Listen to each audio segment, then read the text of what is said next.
Hi friends, welcome back to my channel. আমার চ্যানেলের আরও একটা নতুন ভিডিওতে সকলকে স্বাগত। আশা করি সকলেই খুব ভালো আছেন।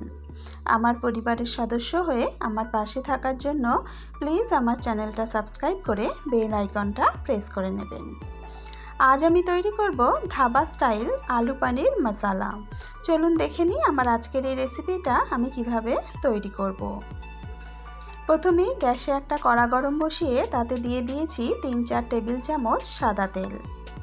তেলটা গরম হয়ে গেলে প্রথমে আলুটা ভেজে নেব। আমি এখানে দুটো মাঝারি সাইজের আলু ছোট ছোট করে কেটে নিয়েছি। আলুটাকে লাল করে ভেজে নেব, তবে আলু কিন্তু খুব বেশি লাল করে ভাজবো না, হালকা লাল করে আলুগুলো ভেজে নিয়েছি। এবার আলুগুলো তুলে নেব।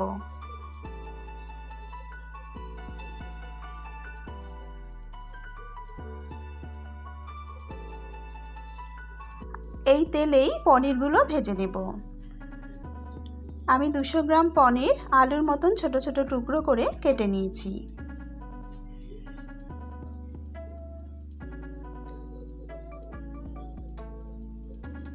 পনিরগুলোকেও হালকা লাল করে ভেজে নেব।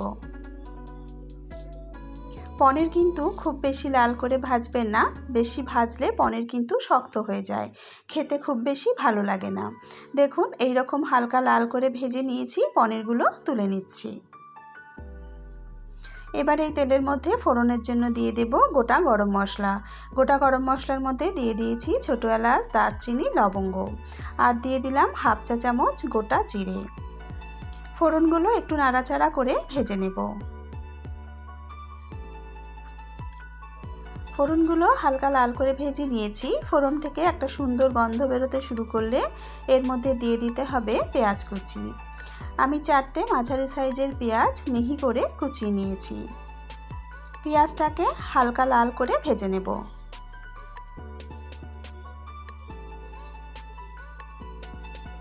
পেঁয়াজ লাল করে ভেজে নিয়েছি। এবার এর মধ্যে দিয়ে দিলাম আদা, রসুন আর টমেটো বাটা। আদা, রসুন আর টমেটোর কাঁচা ভাবটা যাওয়া পর্যন্ত বেশ ভালো করে কষিয়ে নেব।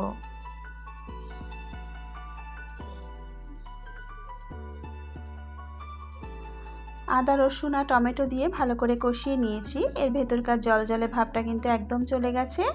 এবার গ্যাসের ফ্লেমটা কমিয়ে দেব। তারপর আরও কিছু মশলা দিয়ে দেব। দিয়ে দিলাম হাফ চা চামচ হলুদ গুঁড়ো, হাফ চা চামচ দিয়ে দেব জিরে গুঁড়ো,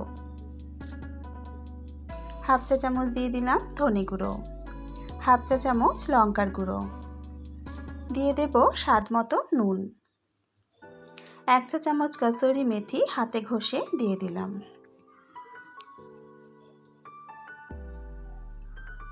এবার সমস্ত মশলা ভালো করে মিশিয়ে নেব।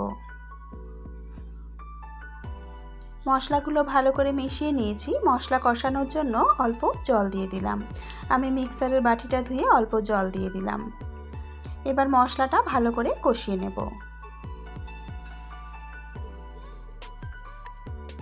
মশলাটা বেশ ভালো করে কষিয়ে নিয়েছি। এবার এর মধ্যে দিয়ে দিলাম কাজু বাদাম বাটা। কাজু বাদামের বাটিটা ধুয়ে আরও একটু জল দিলাম। আবারও ভালো করে সব কিছু মিশিয়ে নেব। মশলা থেকে তেল ছেড়ে আসা পর্যন্ত ভালো করে কষিয়ে নেব। দেখুন মশলা থেকে কিন্তু তেল বেরোতে শুরু করেছে। এবার ভেজে রাখা আলুগুলো দিয়ে দেব। যেহেতু কাজু বাদাম বাটা দেওয়া আছে তাই কিন্তু একটু তাড়াতাড়ি নাড়াচাড়া করে নিতে হবে, না হলে কিন্তু তলায় লেগে যেতে পারে।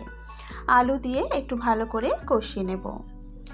আলু দিয়ে কষানো হয়ে গেছে। এবার এর মধ্যে জল দিয়ে দিলাম। জল দিয়ে আবারও ভালো করে মিশিয়ে নেব। গ্রেভিটা যখন ফুটে উঠবে তখন গ্যাসের আগুনটা মিডিয়াম টু লোতে দিয়ে 5-7 মিনিট চাপা দিয়ে রান্না করে নেব। 5-7 মিনিট পর চাপাটা তুলে নিলাম। এবার ভেজে রাখা পনিরটা দিয়ে দিলাম। ঝোলের সাথে পনিরটাকে ভালো করে মিশিয়ে নেব। আলু আর পনির কিন্তু একসাথে দেবেন না, কারণ আলু সেদ্ধ হতে একটু বেশি সময় লাগে। বেশি পনির সেদ্ধ করলেও কিন্তু খেতে খুব একটা ভালো লাগে না। চাপা দিয়ে আরও 5 মিনিট মতো রান্না করে নিয়েছি, চাপাটা তুলে নিলাম। আবারও একবার হালকা হাতে মিশিয়ে নেব। এবারের মধ্যে দিয়ে দেব হাফ চা চামচ গরম মশলার গুঁড়ো, হাফ চা চামচ চিনি, আর দিয়ে দেব মিহি করে কুচিয়ে নেওয়া কিছুটা ধনেপাতা। তবে ধনেপাতাটা অপশনাল, আপনারা পছন্দ না করলে সেক্ষেত্রে স্কিপ করতে পারেন। এবার সব কিছু ভালো করে মিশিয়ে নেব। আমার আজকের এই রেসিপিটা ভালো লেগে থাকলে ছোট্ট করে একটা লাইক দিয়ে দেবেন, বন্ধুবান্ধবের সঙ্গে শেয়ার করবেন। আর রান্নাটা কেমন লাগলো অবশ্যই কিন্তু কমেন্টস করে জানাবেন। আমাদের ধাবা স্টাইল আলু পনির মশালা কিন্তু একদম রেডি। গ্যাস বন্ধ করে নামিয়ে গরম গরম সার্ভ করে নেব। আজকের ভিডিও এখানেই শেষ করছি। আবারও হাজির হয়ে যাব অন্য একটা নতুন রেসিপির সাথে।